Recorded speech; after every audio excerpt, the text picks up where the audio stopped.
블레즈 파스칼은 이렇게 말했습니다. 인간의 모든 문제는 방에 조용히 혼자 앉아 있을 수 없는 데서 온다. 17세기 철학자의 이 말이 오늘날 우리의 모습을 너무나 정확하게 꿰뚫고 있는 것 같습니다. 혹시 지금 제 말을 들으면서도 손은 스마트폰을 만지고 계신가요? 대한민국 성인들의 하루 평균 스마트폰 사용 시간은 4시간이 넘습니다. 1년으로 치면 2달 이상을 화면만 들여다보는 데 쓰는 시간입니다.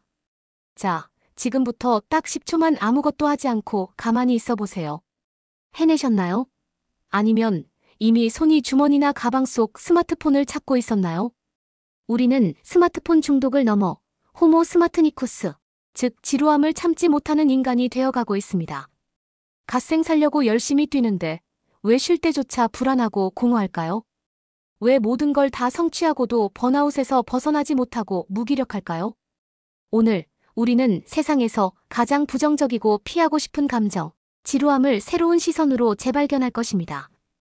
비관의 철학자 쇼펜하우어와 성과 사회를 비판한 한병철 교수가 말하는 우리가 지루해져야만 하는 이유를요. 지루함을 회피할수록 우리의 창의성은 죽고 불안은 커집니다. 하지만 이 영상을 끝까지 보시면 멈춤의 힘을 되찾고 끊임없는 활동의 강박에서 벗어나는 실질적인 방법을 알게 될 것입니다. 그럼 왜 우리는 지루함을 느껴야 하는가에 대해 깊이 탐구해 보겠습니다. 여러분은 이 성가신 느낌에 익숙할 겁니다.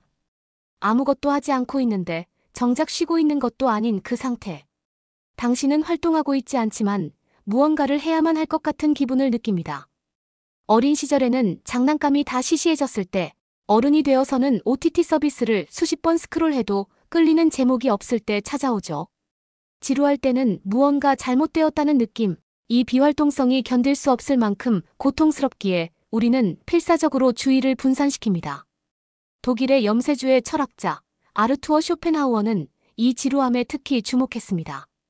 쇼펜하우어에게 바위부터 복잡한 생명체에 이르는 모든 것은 살고자 하는 맹목적인 의지라는 비합리적인 힘에 의해 주동됩니다. 이 의지 때문에 우리는 늘 욕구를 추구합니다. 번식하고 쾌락을 쫓고 지위와 명성을 얻으려 하죠. 이 욕구 충족의 굴레가 우리를 쳇바퀴에 묶어둡니다. 하지만 욕구는 동전의 한 면일 뿐입니다.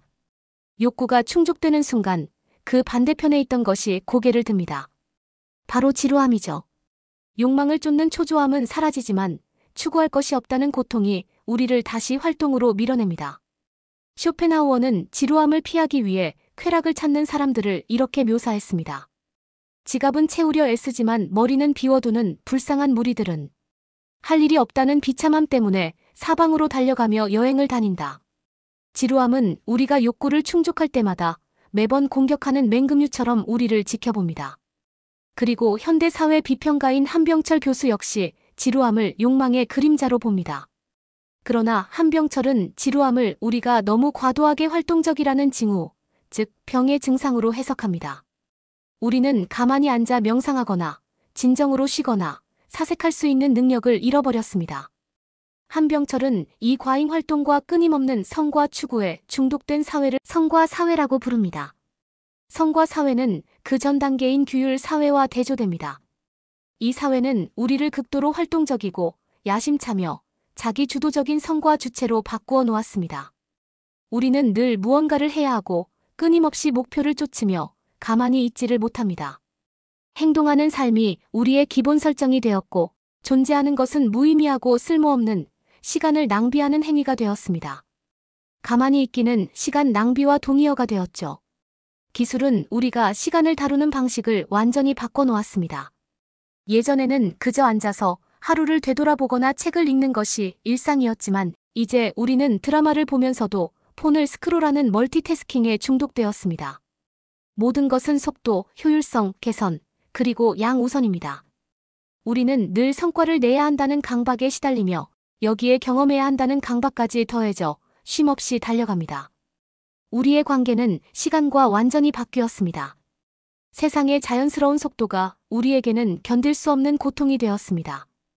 그저 음악이나 팟캐스트 없이 걷는 것, 그저 의자에 앉아있는 것, 그저 순간에 존재하는 것은 몇 초 안에 곧바로 지루함으로 이어집니다. 이러한 과잉 활동과 조급함은 엄청난 대가를 치르게 합니다. 우리는 휴식하는 능력을 잃었습니다.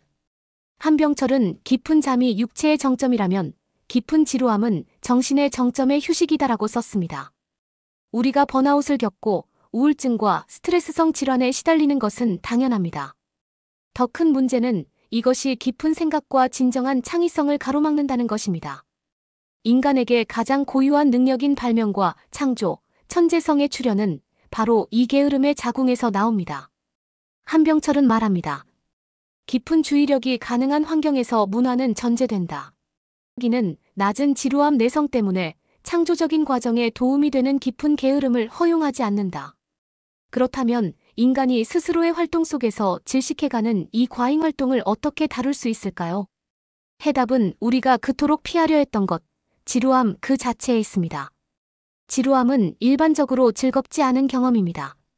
불교적 관점에서 이는 고통입니다. 우리는 이 순간에 불만을 느끼고 무언가 할 거리, 자극할 거리를 갈망합니다. 그리고 욕망이 채워지지 않을 때 우리는 지루함의 고통을 느낍니다. 지루함의 초조함을 피하기 위해 주의를 분산시킬 때마다 우리는 진정으로 찾고 있는 것을 경험하는 기회를 놓칩니다. 그것은 바로 끊임없이 바쁘고 즐거워야 한다는 강박으로부터의 해방입니다. 우리는 지루함을 문 앞에 나타나 당장 무언가를 해 라고 소리치는 귀찮은 괴물로 볼 수 있습니다. 우리가 굴복할 때마다 그 괴물은 다시 돌아옵니다. 이것이 활동 중독의 악순환입니다. 이 습관을 끊어야 합니다. 알코올 중독자가 자유를 얻기 위해 금주의 고통, 즉 금단 증상을 마주하듯 오늘날의 조급한 인간은 지루함을 통과해야만 끊임없는 활동 없이도 평온함을 찾을 수 있습니다. 한병철은 행동하는 삶을 성찰하는 삶과 조화시킬 때 비로소 균형이 회복된다고 말합니다. 진정한 비활동의 순간을 통해 항상 켜져 있어야 한다는 강박에서 벗어나야 합니다. 그 고요함으로 가는 길은 필연적으로 지루함을 통과합니다. 4. 실용적인 지루함 프랙터컬 보덤.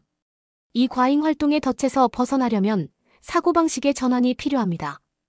우리는 휴식을 활동을 위한 에너지 재충전 수단으로 여깁니다. 이제 스크립트를 뒤집어야 합니다.